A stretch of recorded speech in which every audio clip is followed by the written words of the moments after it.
What are the best foods for kidney disease? Well, they're somewhat different than the foods that you would eat to prevent a kidney problem. If you were trying to prevent kidney disease, you would consume the foods on my program, which is the healthy version of the ketogenic diet with intermittent fasting, because that provides not just low carb, but high quality foods, since the cause of most kidney problems stem from diabetes, insulin resistance, high sugar, high carb diets. But that being said, we want to talk about what do you eat if you have a kidney problem. There are various stages of kidney problems. You have stage one, two, three, four, and five. Five being end stage, which means you're usually on the list for dialysis and it's irreversible. So I'm going to kind of split this up into kind of the make break point of when you would start eating what I'm going to suggest. Okay. And that would be stage 3A through stage five. So if you're between the three and the five, then we're going to talk about what foods you should eat. And the kidney has a bunch of tiny little filters called nephrons, and they're basically there to filter the blood. So when they can't filter anymore because they're damaged, you start getting waste that backs up into the blood. And you also have problems with these very specific nutrients. Phosphorus becomes too high, potassium becomes too high, sodium becomes too high, and then protein in general. So that's one way to diagnose kidney problems is having protein in the urine. So let's first take a look at protein. Okay, you need to lower your protein a little bit. Okay, but of course keep the quality there as well, which I'll talk about. So how much protein would you really need? A normal amount of protein, let's say for myself, I weigh about 185 pounds. I would need to apply this one formula, and this is kind of really a rough estimate, like zero point 0.8 grams of protein per kilogram.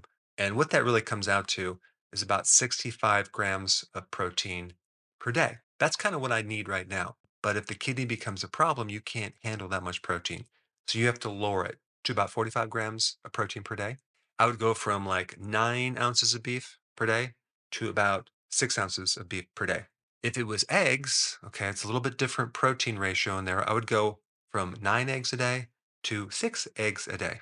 If it was seafood or fish, I would go from 9 ounces of fish or seafood to 6 ounces of seafood or fish. Now that's per day. Okay. So you just reduce your protein. You don't want to reduce it too low. You just want to have it just right. And you want to make sure the quality is there. The best protein, as far as quality goes, is the egg, then the fish or seafood, and then beef. But you have to make sure it's grass fed, grass finished. And the eggs, pasture raised, organic, and then the fish wild caught. Now, as far as sodium goes, you don't want to bring your sodium down too far because you need sodium for various reasons, but you want to bring it down to roughly about 2,300 milligrams of sodium per day. So, in other words, don't use a lot of salt on your foods. And of course, you're not going to be eating processed foods or junk foods. So, you're not going to get that hidden sodium. But you want to have just a little bit, but not excessive amounts. And then with potassium, okay, let's talk about potassium. What foods are high in potassium that you would have to avoid? Beet greens, avoid those. Avoid spinach, kale, avocados are very high in potassium.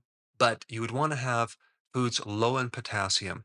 If we take a look at the vegetable family, we would be consuming like cabbage, cauliflower, radish, cucumber, onion, regular lettuce, bell pepper. And of course, protein in general doesn't have a lot of potassium.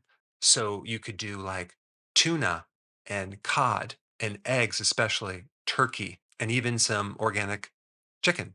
Now let's talk about phosphorus. Okay. How do you lower the phosphorus? Well, you definitely want to avoid anything with a lot of phosphorus, like phosphoric acid, as in sodas. Sodas are the worst for kidney disease because you're going to really jack up your phosphoric acid, not to mention the sugar. But also, meat in general is higher in phosphorus, and so is milk in dark chocolate.